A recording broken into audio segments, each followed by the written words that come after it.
Hello everyone, welcome to the dynamic study, and this is our quiz number 11 after the few days break. And in this quiz we discuss about the renewable energy, and that is a very important for the NTA environmental science question. चलिए देखते हैं हमारा पहला question क्या है। हमारा पहला question है the maximum efficiency of hydrogen fuel cell. What is the maximum efficiency of the hydrogen fuel cell? Hydrogen fuel cell की मैक्सिमम एफिशिएंसी कितनी है और कितने अधिकतम लेवल तक, कितने मैक्सिमम लेवल तक इफिशियंट होकर काम कर सकता है या काम करता है। So that is the 0.83 means 83%। देखो, fuel cell is basically a conversion device that converts the electrochemical energy, and for converting it utilise the hydrogen and oxygen to generate electricity. और इसमें heat and water by product के रूप में काम करते हैं। Basically इसको समराइज किया है एज अ नटसेल 1 2 3 4 4 स्टेप में। Basically the first step is the hydrogen atom enter at the anode, and the second one is atoms are stripped of their electron in the cathode. अब इन दोनों के बीच में एक membrane होती है anode और कैथोड के बीच में, जिसके बीच से ही पॉजिटिवली भी जो प्रोटॉन्स होते हैं वो पास थ्रू होते हैं, and the negatively charge electron are force through the circuit generating electricity. अब बाई प्रोडक्ट के रूप में इसमें हीट और वाटर जनरेट होता है। What is the efficiency? Basically efficiency is the maximum energy you could harvest, you could obtain from a fuel by burning it, that is called as a calorific value और heating value, you can say that. So listen me very carefully. We simply say that at the tricky and the thermodynamic basis, that is the delta G gives free energy and delta H. So इन्हीं दोनों का जो ratio होता है delta G और delta H का, इसको हम इफिशियंसी कहते हैं थर्मोडायनेमिक्स या हीट के टर्म में। मीन्स ये हो गया कि अगर आपको इसकी निकालनी है तो आपकी इसकी डेल्टा जी की वैल्यू यानी गिव्स फ्री एनर्जी कितनी है डिवाइड बाय डेल्टा एच। इसमें मैंने मेंशन नहीं किया है, जब मैं फुल डिस्कस करूँगा फ्यूल सेल या फिर रिन्यूएबल एनर्जी के बारे में तो उसमें मैं इक्वेशन दूंगा इसका। तो ईटा जो होता है एफिशिएंसी, आप फ्यूल सेल की जब निकालोगे इस इक्वल टू हो जाता है आपका 0.83, यानी जो मैक्सिमम दिया हुआ है कि कितनी इसकी इफिशियंसी है, इनटू आपका जो वोल्टेज करंट टाइम पे जो सेल का होगा divided by voltage of ideal gas जो होता है उससे। सो a hydrogen fuel cell operating at a 25 degree centigrade has a maximum theoretical efficiency of 83%। ये हो गया थियोरेटिकल एफिशिएंसी इसकी 83% है। देखो बेनिफिट इसके बहुत सारे होते हैं हाइड्रोजन फ्यूल सेल के। आने वाले समय में इसको फ्यूचर फ्यूल भी बोला जाता है। ये फ्यूचर फ्यूल के रूप में काम करेगा और करता भी है, बहुत सारी कंट्रीज़ इसको एक्सेप्ट कर चुके हैं। देखो इसकी क्या है, लो टू ज़ीरो इमिशन, कम से लेकर के एकदम निग्जिबल इसमें इमिशन होता है। एफिशिएंसी इसकी बहुत हाई है, आप देख ही रहे हो 0.83 83% बहुत ज़्यादा होता है। बाकी आप रिन्यूएबल एनर्जी में देखोगे तो इतना नहीं मिलेगा आपको। Reliability, fuel flexibility, energy security, durability, scalability and quite operation, एकदम कोई भी किसी भी तरीके का शोरगुल नहीं होता है, सिंपल सा है। The second question is in biogas digester having a biomass, in a biogas digester having a biomass and animal waste as a feed for optimum methane production, the value of pH should be such that initially कितना होना चाहिए initially में pH की value biogas digester में, and the correct answer is a 6.6 to 7। देखो biogas digester क्या होता है, बायोगैस डाइजेस्टर इज़ अ एक तरीके कह सकते हो कि डिकम्पोजिशन प्रोसेस होता है। उसमें जितने भी आपके ऑर्गेनिक वेस्ट हो गए, चाहे वो लाइव स्टॉक वेस्ट हो गया, क्रॉप्स का हो गया, वेस्ट वाटर का हो गया, फूड्स का हो गया, इसका एनारोबिक डाइजेशन होता है। इसको एनारोबिक डाइजेशन भी बोला जाता है। तो इसमें आप दो मिलेंगे, आपको बायोगैस मिलेगा एज अ फ्यूल, उसको आप हीट और इलेक्ट्रिसिटी जनरेट करने में यूज़ करिए जो भी करते हैं आप। फिर डाइजेस्टर को आप उसमें फर्टिलाइज़र, सॉइल और अमेंडमेंट, लाइव स्टॉक, बाकी चीज़ें निकलती हैं। बायोमेथेन भी निकलता है, वो एज अ फ्यूल भी होता है, as a energy as a fuel use कर सकते हैं आप। काफ़ी एडवांटेज हैं इसके और काफ़ी इसका यूज़ भी हो रहा है। साउथ इंडिया में ज़्यादातर सक्सेस है, नॉर्थ इंडिया में due to the maintenance is यहाँ पे हो नहीं पा रहा है, मेंटेनेंस इसकी सही से नहीं हो पा रही है। बड़े प्लांट इसके सक्सेस नहीं हो रहे, छोटे छोटे प्लांट ही इसके सक्सेस हो रहे हैं। मतलब आप बड़ी कैपेसिटी का बायोगैस प्लांट्स इस्टेब्लिश कर रहे हो तो that are non functioning in the proper manner. The optimum pH range in a anaerobic digester is 6.6 to 7.2, और इसका ये भी हो सकता है कि ये अप टू 6.5 to 8.0 तक इसका टॉलरेंट लेवल है। जो अलग अलग से कई प्रोसेस होते हैं, लेकिन इनिशियल लेवल पे ये इतना पे ही वर्क करता है, इसमें अच्छा रिस्पॉन्स दे करके अच्छी क्वालिटी का फ्यूल जनरेट कर सकता है और एनर्जी जनरेट करता है। The third question is which of the following statement is a true in a relation to a solar plate collector glazing above the absorber plate। देखो सोलर फ्लैट कलेक्टर के लिए सब मोस्ट इम्पॉर्टेंट चीज़ ये क्या है, तो इसका ये जो होगा कि जो ग्लेजिंग यानी ग्लास और प्लास्टिक का एब्जॉर्बर प्लेट ऊपर लगा होता है सोलर फ्लैट कलेक्टर के ऊपर, वो क्या करता है, reduce convection loss, reduce conduction loss, reduce conduction and radiation loss, enhance absorption of solar radiation on to the absorber plate. तो इसमें आप तीन तरीके का जो प्रोसेस होता है, हीट लॉस किसी भी तरीके से हो सकती है, कन्वेक्शन, कंडक्शन या रेडिएशन, तीन चीज़ों के बीच में आपको फैमिलियर होना चाहिए कि तीनों प्रोसेस क्या होते हैं। तो इसका जो सही आंसर होगा वो होगा रिड्यूस कन्वेक्शन लॉस। इसमें कन्वेक्शन लॉस होता है। देखो basically flat collector is a one of the most important component of the solar power plant and the solar heater. Flat plate we can say that is a collector that is simplest and the most commonly used collector for converting the sun radiation जो भी आती है into the useful heat। अब इसको ये process होता है इसका कि ये कन्वर्ट करता है सन हीट को एक यूजफुल हीट में। तो इसमें आप तीन तरीके का हीट लॉस होता है, heat loss due to the conduction, heat loss due to convection, heat loss due to the radiation. अब कंडक्शन रेडिएशन क्या होता है इसको आप पढ़ोगे तो आपको इजीली समझ में आ जाएगा कि हाँ कन्वेक्शन क्यों होता है, क्योंकि वो एब्जॉर्ब कर चुका है कंडक्शन, ये उसके बॉडी के टच में होगा तब वो कंडक्ट होगा, और रेडिएशन वो रेडिएट करता है जैसे कि आपका टेरेस्ट्रियल रेडिएशन होता है। हीट लॉस क्या होता है, हीट लॉस ट्रांसफर कन्वेक्शन, जैसे आप पानी उबालते हो तो कन्वेक्शन एक करंट की तरह बढ़ता है, तो इसमें भी जो वो एब्जॉर्ब कर लेता है तो ऑब्वियस ही बात वो हीट वेव्स के रूप में चले लगेंगे, तो उसी की लॉस को वो रिड्यूस करता है कि हाँ इसकी लॉस को पूरी तरीके से रिड्यूस किया जा सके। यही होता है इसमें ग्लेजिंग क्या कहते हैं प्लेट लगाने के लिए, यानी ग्लास और प्लास्टिक का जो ग्लेजिंग प्लेट लगाया जाता है एब्जॉर्बर का ऊपर, that is very beneficial to reduce the convective and the radiative heat loss. So the fourth question is by the year of 2022 यानी 2022 में India is the target for producing power from wind energy. इससे questions बहुत आते हैं, first paper में भी, second paper में भी, फर्स्ट पेपर में भी और सेकंड पेपर में, थर्ड पेपर तब तो बंद हो गया है, फर्स्ट पेपर और सेकंड पेपर दोनों में ही।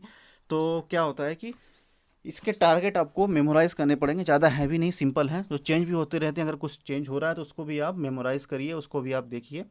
तो इसमें पूछा है कि विंड पावर के लिए 2022 के लिए जो टारगेट सेट किया गया वो कितना है। देखो total ministry of renewable energy ने जो सेट किया, न्यू एंड रिन्यूएबल एनर्जी उसको बोलते हैं, and the government of India has set the target that is 175 gigawatt. जो टोटल टारगेट सेट है वो है 175 गीगावाट 2022 में इनको अचीव करना है रिन्यूएबल एनर्जी के तौर पे, जिसमें डिवाइड किया इन्होंने 100, 60, 10 एंड 5। 100 जो गीगावाट का होगा वो सोलर का होगा, 60 गीगावाट जो होगा वो विंड का होगा, 10 गीगावाट वो बायो पावर का होगा, और 5 गीगावाट जो होगा स्मॉल हाइड्रो पावर का होगा। The fifth question is ocean thermal energy OTEC plants have a very low efficiency. Okay, this is assertion reason based question, so read it carefully। Ocean thermal energy conversion plant have a very low efficiency, यानी OTEC plant की very low efficiency होती है। अब इसमें आप question अपने आप से पुट अप करो, क्योंकि रीज़न वो दे रहा because the temperature difference between warm surface water and cold deeper ocean water is not all that great. Is that right explanation for the assertion और not? Yes, that is a right explanation for the assertion। क्यों होता है? Because the temperature difference between warm and surface and cold ocean water is not that great। बहुत ज़्यादा नहीं है, मात्र 20 centigrade का ही डिफरेंस होता है।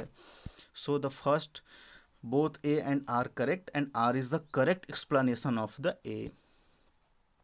देखो ओटेक क्या है? Ocean thermal energy is the process और technology for producing energy by harnessing the temperature difference. इसको आप ध्यान में रखना, यानी थर्मल ग्रेडियंट, एक ग्रेडियंट वही हो गया कि एक जगह से दूसरी जगह का जो डिफरेंस आता है that is a gradient between, चाहे वो प्रेशर ग्रेडियंट हो चाहे वो थर्मल ग्रेडियंट यानी टेम्परेचर का ग्रेडियंट हो, between ocean surface and deep ocean water. Deep ocean क्या होगा, जो ठंडा होगा, सरफेस क्या होगा, गर्म होगा, क्योंकि उसको हीट ऊपर से मिल रही है, और नीचे जो होगा वो, इसमें आप इमेज में देख सकते हो आप कि जो दो तरीके के वाटर हैं, that is the cold water intake and the water warm water intake. The warm water intake is जो सरफेस का वाटर है ऊपर का ही, तो उसका कितना है 25 डिग्री सेंटीग्रेड, और नीचे कितना कोल्ड वाटर का 5 डिग्री सेंटीग्रेड। डिफरेंस कितना है 20 डिग्री सेंटीग्रेड का डिफरेंस, इतना होना ही चाहिए मिनिमम, और इतने ये बहुत ज़्यादा भी नहीं है। तो इसी की कन्वर्जन की वजह से ही आपका जो हीट होती है वो जनरेट होती है, यानी वेपर फॉर्म में कन्वर्ट होती है। अब हाउ ओटेक वर्क्स, क्या इसके पीछे साइंस है, किस बेस पे काम करता है, देखो इसमें जो हीट एक्सचेंजर कंडेंसर होता है, it is a very important. इसमें टरबाइन होता है, जनरेटर होते हैं, वर्किंग फ्लूइड पेपर हो गया, ओशियंस, और क्या कहते हैं वार्म वाटर इनटेक जहाँ से ले रहा है, ये पंप लगे होते हैं उसमें, वो उसको शक करता है, खींचता है, और मिक्स्ड वाटर रिटर्न फिर इसमें वापस चला जाता है। कभी कहीं के कहीं इसके लिए भी बोला जाता है कि थर्मल पॉल्यूशन से रिलेटेड भी इससे कुछ एराइज हो रहे हैं, but that is a not very big issue, because OTEC अभी उतना चल नहीं रहा। कुछ कुछ कंट्रीज इस पे डिपेंडेंट हैं और चल रही हैं, अच्छा वर्क कर रहा है। मे बी फ्यूचर में इसको एक्सपैंड और अच्छे से किया जाए, और नई टेक्नोलॉजी इसको ला करके इसकी इफ़िशियंसी को इंक्रीज़ किया जाए, because that is not very efficiency है, लेकिन उतनी नहीं है जितनी आपकी हाइड्रोजन फ्यूल सेल की थी। Then the sixth question is hydrogen, ये भी एसर्शन रीजन का। Hydrogen as a fuel when burn does produce some amount of pollution. Hydrogen as a fuel when burn does produce some amount of pollution, क्या कुछ amount of pollution को produce करता है? What is the reason? Because heat produce during combustion, heat जो produce, heat और water, heat produce during the combustion of hydrogen chemically combined N2 यानी nitrogen and oxygen in atmosphere, because water तो निकल रहा है तो O2 इसको मिल रहा है in atmosphere to produce the NOx. Yes, that is the correct. So both A and R is the correct, and R is the correct explanation of the A। आप इसको देखिएगा क्यों कैसे। The seven question is the power output from OTEC. Power output from OTEC system installed at a tropical site is steady. Because a tropical site, the temperature of warm surface water and cold water in the depth of the ocean hardly vary from season to season। देखो tropical region में हो गया कि tropical side the temperature of warm surface water and cold water in the depth of ocean hardly very from season two season. Very बहुत कम करता है, ये हमेशा कांस्टेंट बना रहता है, क्योंकि हीट इसको यहाँ सबसे ज़्यादा मिलती है ट्रॉपिकल रीजन पे, ट्रॉपिकल साइड पे, तो टेम्परेचर डिफरेंस इनको ज़्यादा नहीं मिल पाता, और वो कॉन्स्टेंटली बना रहता है, चेंज नहीं होता सीजन टू सीजन। और इसकी वजह से ही the power output from the OTEC system installed at a tropical site is a steady. बहुत बढ़िया होता है। चलो देखते हैं, अब इसका भी करेक्ट एक्सप्लेनेशन हो गया। अब इसमें कुछ ऐसे क्वेश्चन भी आते हैं जो करेक्ट एक्सप्लेनेशन नहीं होते हैं, we will discussed about later. उस तरीके के क्वेश्चन हम देखेंगे बाद में। In a salt gradient, the eighth question is in a salt gradient. Salt gradient, देखो ग्रेडियंट वर्ड जब भी आपके वर्ड में आए तो उसको समझ लो डिफरेंस। ग्रेडियंट जहाँ भी आए आपका salt gradient, solar pond is the salinity generally varies from top to bottom. अब इसमें पूछ रहा है कि सोलर ग्रेडियंट यानी साल्ट ग्रेडियंट जो है, साल्ट ग्रेडियंट सोलर पॉन्ड में, सोलर पॉन्ड यानी सोलर का पॉन्ड, पॉन्ड नॉर्मली समझ लो आप, पॉन्ड जो होता है वो the salinity generally varies from top to bottom. अब द पॉन्ड एस, कितनी सैलिनिटी जो होती है इसकी जो वेरी करती है वो कितनी है, वो बेसिकली है 5 to 20%। अब सोलर पॉन्ड के बारे में आप थोड़ा सा अच्छे से पढ़ो, क्या है what is the solar pond. देखो सोलर पॉन्ड बेसिकली इतना समझो कि एक पॉन्ड है, उसको इमेज में ही समझ लो कि ये ऐसा पॉन्ड हो गया आपका, जिसमें 3 जोन्स होते हैं, 3 लेयर्स होती हैं। एक होती है अपर कन्वेक्टिव जोन, फिर होती है लोअर में आपकी लोअर कन्वेक्टिव जोन, और बीच में जो होती है जो एक इंसुलेटर का काम करती है, that is a non convective zone. अब इसमें सैलिनिटी जो सबसे ऊपर जो अपर कन्वेक्टिव जोन में होती है बहुत कम होती है, फिर धीरे धीरे आप नॉन कन्वेक्टिंग जोन यानी NCZ से जब आप नीचे जाते हो वहीं से ही इसकी सैलिनिटी बढ़ाना स्टार्ट कर दिया जाता है, और आपका लोअर कन्वेक्टिव जोन में सैलिनिटी सबसे ज़्यादा हाई होती है, यानी ऊपर से नीचे की तरफ बढ़ती है, टेम्परेचर भी ऊपर से नीचे की तरफ बढ़ता है, और इसी की हीट एक्सचेंज कैपेसिटी के द्वारा इसको एनर्जी को निकाल लिया जाता है। देखो basically the solar pond works on a very simple principal, it is a well known, जो लिखा है मैंने वही आपको बता दे रहा हूँ। It is a well known, इसको सिंपली वर्ड में मैंने भी लिखने की कोशिश की। द वाटर और air is a heated, they become a light and rice, जब वो गर्म करोगे उनको तो हल्के हो जाएंगे, चाहे वो हवा हो चाहे पानी हो। अब वो ऊपर देखो, ऊपर जाएगी, यानी हॉट एयर जो होती है वो लेस डेंस होती है और ऊपर उठती ही जाती है, वो गर्म हवा जो भी होगी, जैसे कि हॉट एयर बलून में। Similarly in the ordinary pond the sun rays heat the water and the heated water from the within the pond rises and reach the top but loss the heat into the atmosphere, और atmosphere में heat को अपनी loss कर देता है। The net result in the pond water remain at the atmospheric temperature, फिर से वो आ जाता है, मतलब उसका टेम्परेचर मेंटेन रहता है उसके आपके एटमॉस्फेयर से, आपके इन्वायरमेंट से।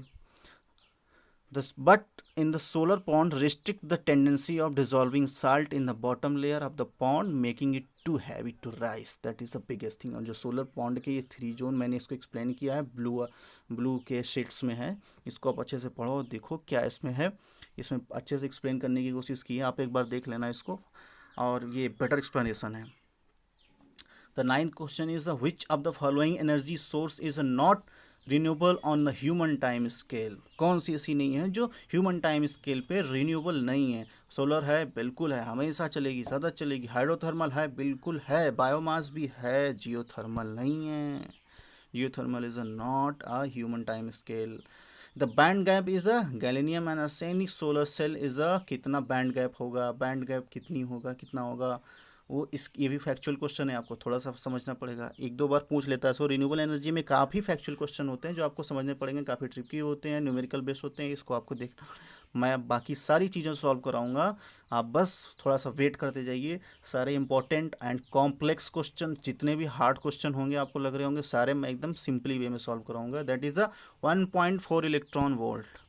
अब ये बैंड गैप क्या होता है, बैंड गैप इतना समझो कि बैंड गैप यानी एनर्जी बैंड गैप जो भी होती है is the minimum energy required, एकदम इतनी एनर्जी, कम से कम कितनी एनर्जी उसको चाहिए by the electron in the outermost shell. कोई भी आप इमेजिन कर लो कि एक एटम हो गया, फिर उसके चारों तरफ एक बीच का एटम हो गया आपका सेंटर पार्ट, फिर उसके चारों तरफ जो सेल होती हैं वो हो गई। अगर आप केमिस्ट्री पढ़ोगे तो आउटर मोस्ट सेल हो गया, जैसे सोडियम का ले लो तो उसके आउटर मोस्ट सेल में 1 इलेक्ट्रॉन हो गया, बीच में कितना, और बीच का जो हो गया उसका यानी 2s हो गया आपका, वो उसका एटॉमिक नंबर कितना होता है, 11 होता है। तो उसके क्या कहते हैं, आउटर मोस्ट ऑर्बिट में कितने इलेक्ट्रॉन होगा, एक। तो ज़्यादा रिएक्टिव क्यों होता है, क्योंकि उसको रिलीज करने के लिए ज़्यादा एनर्जी की जरूरत नहीं होती है, तो तुरंत रिलीज कर देता है अपना इलेक्ट्रॉन, इसलिए हाईली रिएक्टिव होते हैं फर्स्ट ए ग्रुप के एलिमेंट। सेम इसी तरीके से अब उनका जो आउटर मोस्ट इलेक्ट्रॉन होता है और जो न्यूक्लियस होता है उसका, इनके दोनों के बीच में एक बॉन्डिंग तगड़ी होती है, ताकि वो एनर्जी जो बंधी रहती है उसी को रिलीज करने के लिए ही। अगर आउटर मोस्ट सेल में ज़्यादा इलेक्ट्रॉन होंगे तो एनर्जी उनकी जो होगी, यानी इसको इलेक्ट्रॉन एफिनिटी कहीं बोला जाता है, वो बहुत स्ट्रांग होगी, तो उसको रिलीज करने के लिए आपको बाहर निकालने के लिए ज़्यादा एनर्जी देनी पड़ेगी। अगर एक ही इलेक्ट्रॉन है तो कम देनी पड़ेगी, वो जल्दी निकल जाएंगे। तो वही सब बता रहा है, is the minimum energy required by the electron in the outermost shell of the substance to able to jump free of the parent atom, वो अपने पेरेंट एटम से निकल जाए, leaving in a hole the parent atom, such electron then take part in the conduction, वही तो conduction में part करेगा, वही तो लेगा। देखो ओवरलैपिंग जिसमें इसमें समझा दिया गया, इलेक्ट्रॉन एनर्जी हो गई ऊपर की तरफ बढ़ रही है, मेटल हो गया, सेमीकंडक्टर हो गया, कंडक्शन एंड वैलेंस बॉन्ड हो गया, इसमें यानी जो बॉन्ड वैलेंस में पार्टिसिपेट करता है, इसके बीच में जो हो गया बैंड गैप हो गया। अब देखो इसमें लाइट कुछ दिया गया है कि कितनी होती है, कुछ मटेरियल्स दिए हैं, जैसे सिलिकॉन का बैंड गैप 1.1, फिर उसके क्या कहते हैं कैडमियम का हो गया, ये हो गया गैलेनियम आर्सेनाइड का 1.43, यानी ये 1.44 आप मानो उसको। फिर उसकी इन सब चीज़ों को आप देखो, मैं जो मेन है मैंने इंक्लूड कर दिया है, you have to learn that. So अब नेक्स्ट वीडियो का इंतजार करिए, तब तक के लिए thank you and happy learning.